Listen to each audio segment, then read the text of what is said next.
Hi everyone, it's Derek here from the iReady podcast, and we have got a reaction pod to the 0-each draw with Celtic. I was going to say victory there because it kind of felt like that. I've also got a special guest with me today. Dave, how are you doing?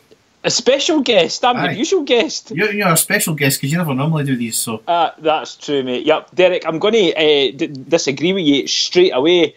I'm actually quite disappointed because I really thought that they were there for the taking the day and just a wee bit more belief, and I think we could have won that game no bother, especially in the second half, which I thought we were outstanding in the second half, but I'll let you get into that one quickly. First half, I thought the first 15 minutes we really showed something. We were all over Celtic. I thought we were right at them. We were chasing every single ball.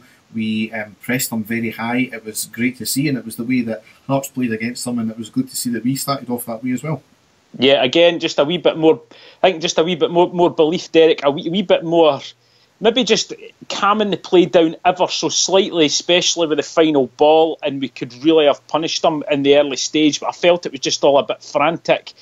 Maybe lack of experience, in the team at that point. But I just think if we'd had possibly even, and I know we've been, saying that we didn't need them, but maybe even having Kenny Miller up front today, it might have changed things. It might have calmed things down a bit. But as you say, in the first half, in the first 15 minutes, all over them. Yeah, Celtic did get a massive chance where it was an incredible save from Foderingham after a free kick. Goes out to Sinclair, cleared off the line, back out to the Celtic player, and another good save from Foderingham. So we rode our luck a wee bit there, but and Celtic started to come back into it from that point. And I think they maybe had round about 25 minutes of being probably the much better team, but they never really done much with it apart from that chance.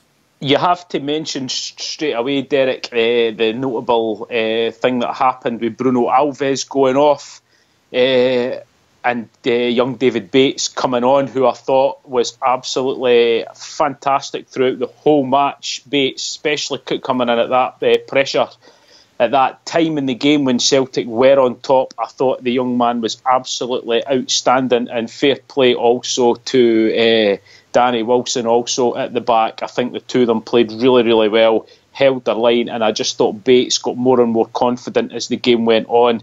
And like a wee text I'd said to you, if Bruno Alves had played as well as what Bates did, we would have been absolutely raving about him, world-class defender and all of this. But I thought Bates was outstanding throughout the whole game, and especially at that point, Derek, where Celtic were coming right back into it.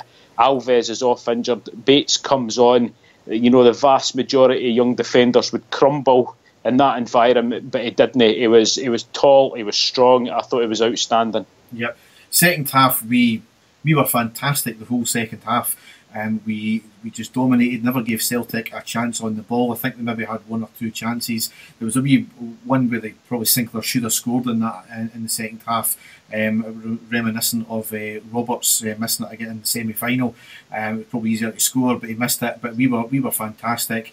Tavernier especially, he was fantastic getting down that right-hand side, putting in some great crosses. There was one moment where he got the ball, sped down the right-hand wing, he taken on two players, crossed a great ball in, and Morelos heads it wide. Oh, Morelos though, biscuit team, he didn't. Morelos, I thought, had a great game, Derek, apart from his finishing. I mean, really, he was. You could tell he was right up for it. He was right in the face of Scott Brown, who was doing his usual mouthpiece. He took the utter piss out of Scott Brown with his, his nutmeg that he gave him. He gave the Celtic midfield and defence a torrid time, and it was just through sheer tenacity from him, sheer hunger, and it was just such a pity. The guy deserved a goal today. He really did.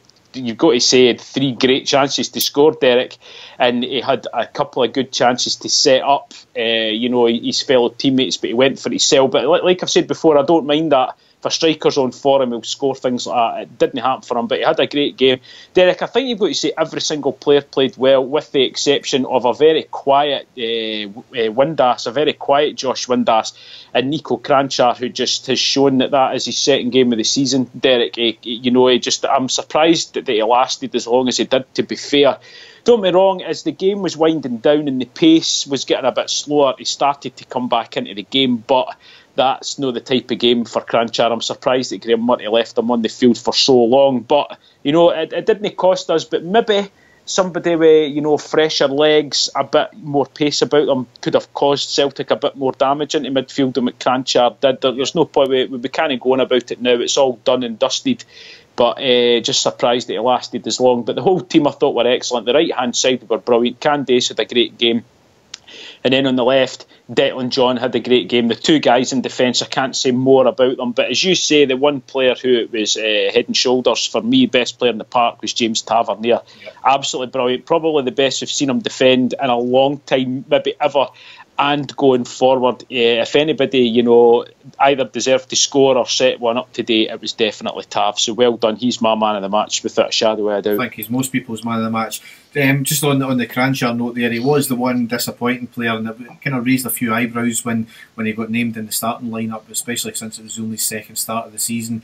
I would argue the fact that he never got brought off sooner, because we were at that point, we were in the ascendancy. We were totally dominating the whole of the game, and why take off a player when everything's going well at that point? We just needed that one wee spark in the up front and a wee bit better shooting boots, and it would have been fine. But so you can make that argument that if you take him off, it upsets the balance again. But you could also make that argument if you had maybe a player with who's a wee bit more sharper, and you might have got something. But Pena did eventually come on for him on the 80th minute. He was largely ineffective, and Celtic maybe did for the last maybe 2 or 3 minutes did start playing well again, and they got a few chances, but their defence was fantastic. Yeah, that's what's the most frustrating thing about this team, is they can play like that against the so-called big teams and the so-called weird teams, that they just fade into nothing. Because a couple of games ago there was a few players that looked as if they had chucked it, they couldn't be bothered, and today every single player apart from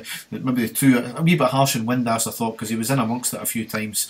It was quieter. It was more quiet, Derek, rather than being, because we can't slag off Windass because he has been one of the, the few bright points of this season for us. But it was very quiet today, which wasn't like him. But again, back out playing on the left hand side, Derek, and he's been playing well, playing, as a part of a front two. So having to change that formation again. But hats off to Graham Murty again. He's been to Parkhead twice with two, relatively weak teams, you've got to say, and got a draw out of both games, and we were by far the best team, especially in the second half today. So hats off to him. Very well organised. He had the defence sorted. Absolutely delighted for the young players. McCrory, as ever. Derek just coasting through matches as if he's been playing there for years and years. And as I say, young Bates in defence was outstanding for us today. So no, I'm pleased with that. I just feel, Derek, that with a wee bit more composure, we could have beat them today, and a wee bit more belief. That's my only gripe that I have about the game today, is we really should have went out there and won that game today. But if anybody had asked either me and you before the match would we have taken a 0-0, we would have said yes. So we've got to be happy with the result and delighted with the performance, and just as I say, disappointed we didn't win. Yep. So we'll be back with a wee bit more in-depth analysis of the game in our next podcast. It depends on when Dave's busy social life lets up. So it's more work life, unfortunately. But yeah, so hopefully that'll be out next week. Hint, hint. But we'll get back to you anyway. All that's left to say is I hope everyone has a very good new year. I hope the bells are good for you all, and let's get drunk and merry. We are the people. Yes, we are the people, and the one thing I'm hoping for, Derek, is some new quality players to come in within the next week or so. So that's what I'm praying for. Yes. Okay, cheers, mate. Bye.